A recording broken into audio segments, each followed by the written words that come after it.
Muito bem, dando continuidade ao assunto análise exploratória dos dados, no vídeo anterior nós aprendemos a média aritmética e algumas de suas propriedades. Apenas a título de demonstração, vamos considerar uma variável x que assuma particulares valores iguais a ax1, ax2, ax3 até a xn. De modo que o conjunto ainda apresenta tamanho n e variando de 1 a n, e nós temos uma constante a que multiplica cada uma das observações desse conjunto. Tomemos agora a média aritmética para observações que estão sendo multiplicadas por uma constante. X barra, então, será igual a ax1 mais ax2 mais ax3 até axn dividido por n. Percebam que cada uma das parcelas da soma está multiplicada pela constante a. Então nós podemos colocar a constante em evidência. A que multiplica x1, x2, x3 até xn dividido por n. Mas quem é x1, x2, x3, x1 mais x2 mais x3 até xn? É a soma simples da variável x. Então nós podemos dizer que a média agora passa a ser a que multiplica somatório de xi sobre n, onde o somatório de xi, ou seja, a soma simples de xi sobre n, nada mais é do que a própria média aritmética da variável. Então isso é igual a que multiplica x barra. A propriedade diz o seguinte, que a média aritmética de uma variável multiplicada pela constante é alterada de tal forma que ela passa a ser o produto da constante pela média da variável. Então essa é mais uma propriedade da média aritmética. A outra propriedade é que a média fica, se ao invés de multiplicar aqui, nós somarmos ou subtrairmos uma constante, a média também sai somada ou subtraída, demonstramos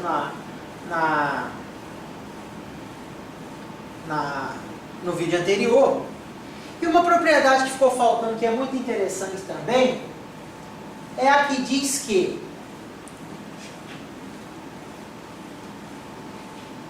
a soma dos desvios em relação à média é sempre zero, igual a zero. Então essa é uma outra propriedade. Vamos de novo aqui considerar o mesmo conjunto.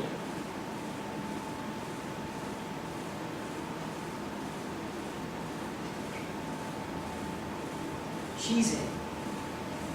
Nós definimos desvio, ou distorção, ou distância,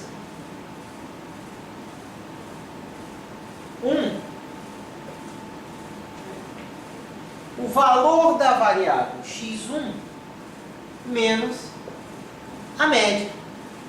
O desvio 1 expressa para nós o quanto x1, que é a observação, dista da média, o quanto ele distorce da média, o quanto ele está distante da média.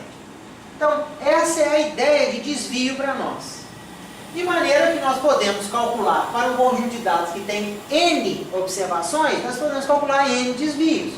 De modo que o D2 seria x2 menos a média, né? D3, x3 menos a média, até o Dn, que é o desvio de ordem n, seria xn menos a média do conjunto aqui.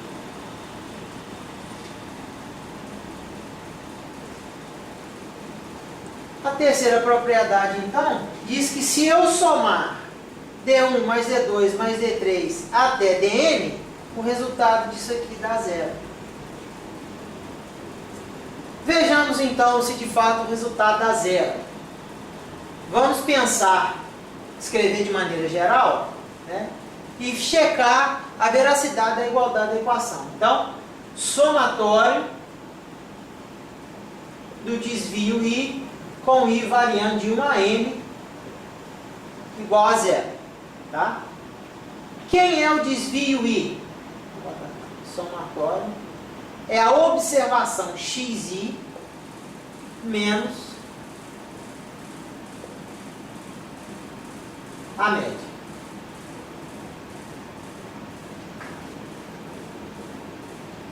Somatório aqui variando de 1 a N. Vamos aplicar agora a terceira propriedade do somatório, que seria aqui o somatório da diferença, é a diferença do somatório.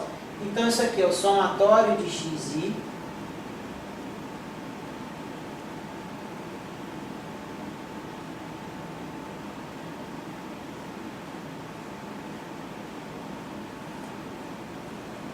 menos N x barra. Por quê?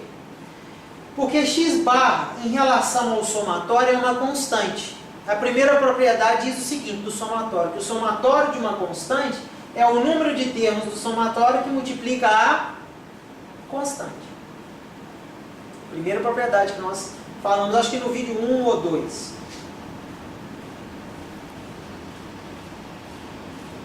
Mas, na verdade, nós estamos interessados em descobrir quem é x barra aqui, né?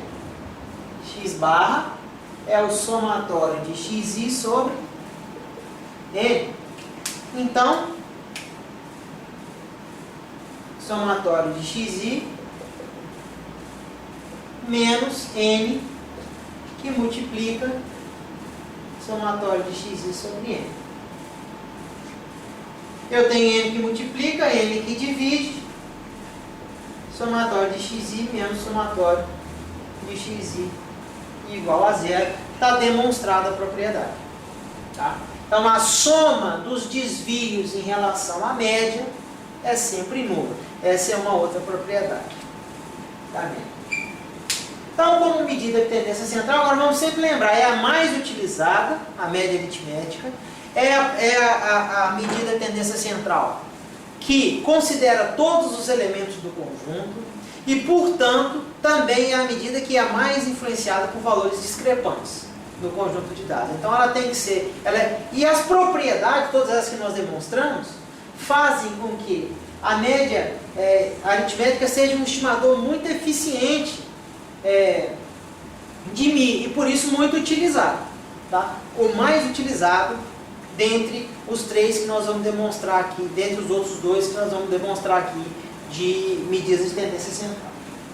Então vamos agora estudar a mediana. Mediana. O que vem a ser mediana? Mediana é o valor central. O valor central é o elemento central do conjunto de dados disposto em rol. Né? Pode ser decrescente ou decrescente. Então é o valor que abaixo dele fica 50% das observações e acima 50% das observações. Né? Então é o valor que divide o conjunto de dados, né, em duas partes iguais. E esse elemento ele pode ser real, ele pode existir de fato no conjunto, se o conjunto da variável é um conjunto ímpar. Ou pode ser um valor teórico, se o conjunto é um conjunto par. Daí a mediana, quando o conjunto é par, a mediana seria, né, passa a ser a média aritmética dos dois valores centrais do conjunto. E daí ele é um valor teórico. Então, a mediana, se nós temos aqui aquela mesma variável x, né, com valores x1, x2, x3 até xn, tá?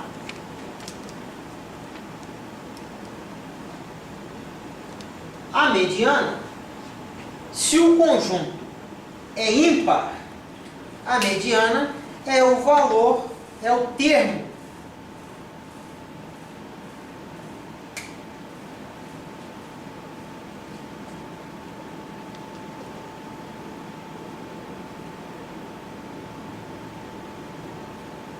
n mais 1 sobre 2. Onde T é o termo que corresponde à mediana.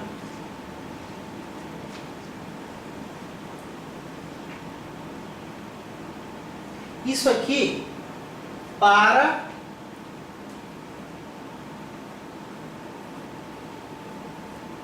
um conjunto ímpar. Mas se o conjunto é par, a mediana passa a ser a média dos dois termos centrais. Quem são os dois termos centrais? T1, que é n sobre 2, e T2, que é n mais 2 sobre 2. A mediana, então, passa a ser T1 mais T2 dividido por 2. Isso aqui para um conjunto par. Ou seja, se o conjunto é ímpar, o termo central é a própria mediana.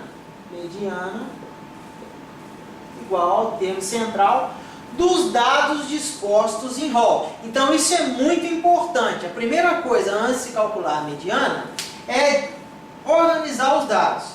Pode ser tanto de maneira crescente como de maneira decrescente, mas ele tem que estar organizado para que consigamos encontrar o termo central, se o conjunto é ímpar. Mas se o conjunto é par, nós encontramos os dois termos centrais, termo 1 e termo 2, e fazemos a média do termo 1 com o termo 2, é o valor da mediana. Vamos ao exemplo utilizado no exercício anterior, em que nós tínhamos um conjunto com 7 observações. 10. E já vamos colocar o conjunto disposto em rol aqui, ó. 10.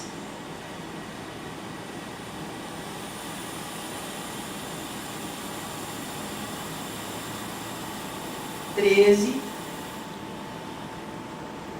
14, 25, 25, 32, 42.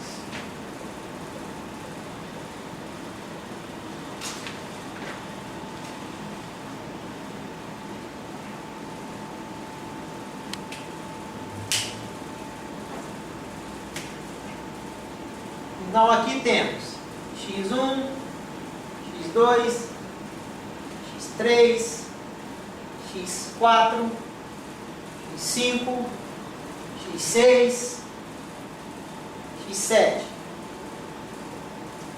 Tá? Quem é a mediana? Mediana é o termo central. Como é que nós vamos encontrar o termo central? Termo central será igual a n mais 1 sobre 2. Quem é n? É o tamanho da amostra. Então, temos 7 mais 1 sobre 2 igual a 4. O termo central é x4, que portanto é a mediana. x1, x2, x3, x4 é a mediana. Abaixo, 50% das observações e acima, 50% das observações. Neste exemplo, a mediana é um valor real, ela existe no conjunto. Agora, vamos tomar um outro conjunto de dados aqui, ó.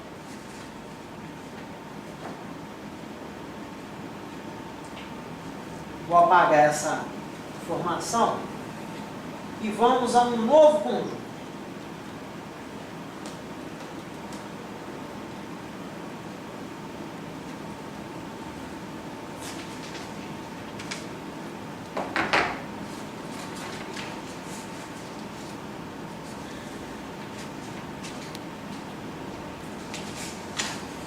E já vou colocar na ordenado aqui em rol. 3, 13, 28, 43, 79, 80. E de igual forma, temos aqui x1, x2, x3, x4, x5, x6. Note que agora n igual a 6. A amostra, então, é uma amostra de tamanho par. Quem é a mediana? A mediana é a média aritmética dos dois termos centrais. Então, quem é T1? T1, N sobre 2. Portanto, 6 sobre 2 igual a 3. T1, por sua vez, então, x3. T2, N mais 2 sobre 2. 6 mais 2 sobre 2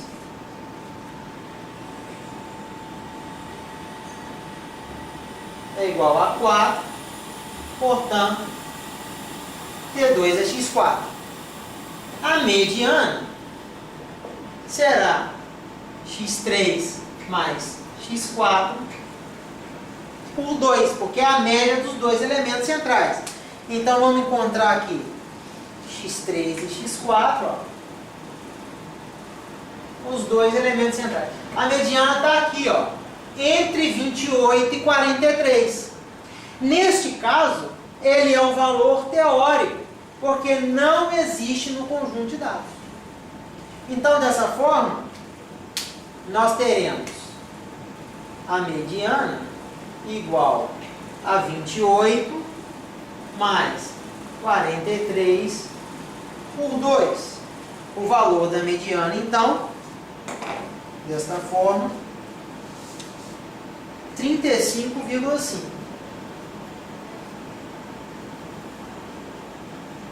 É um valor que não existe no conjunto de dados, é um valor teórico.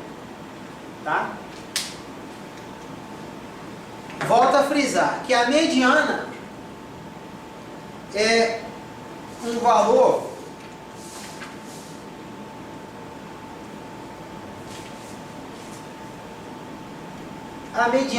valor que pode ser real ou teórico. E de maneira bem clara, é um valor que é pouco influenciado por valores extremos. Quando a gente tem valores extremos no conjunto de dados, a gente organiza esse conjunto de dados em rol. Esses valores extremos tendem a ficar nas extremidades. E quando a gente busca os elementos centrais, nós pegamos de fato um valor que é uma medida mais de tendência central mesmo. Está mais próximo do centro da distribuição do conjunto de dados. Diferentemente da média aritmética, que é muito influenciada por valores extremos. Então, às vezes, a mediana é preferível à média se conhecidamente nós temos uma distribuição assimétrica, por exemplo. E aqueles valores não podem ser aparados e tal. Então, às vezes, a gente pode utilizar a mediana nesse sentido.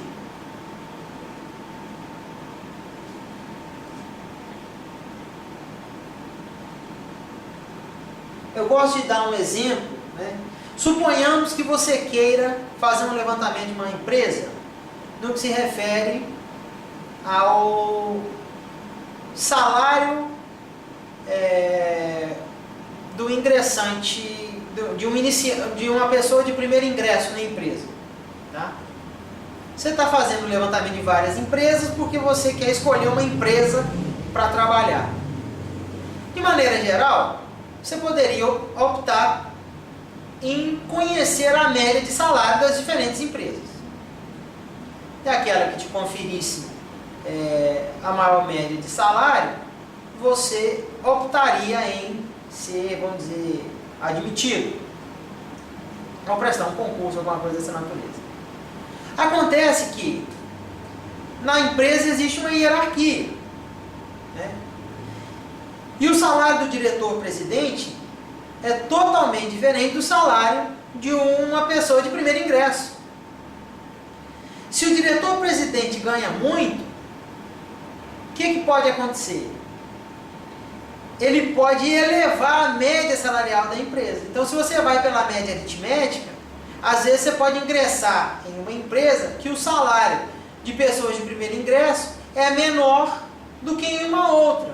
Entretanto, pela média aritmética, você optou porque o valor extremo do salário do diretor-presidente elevou a média.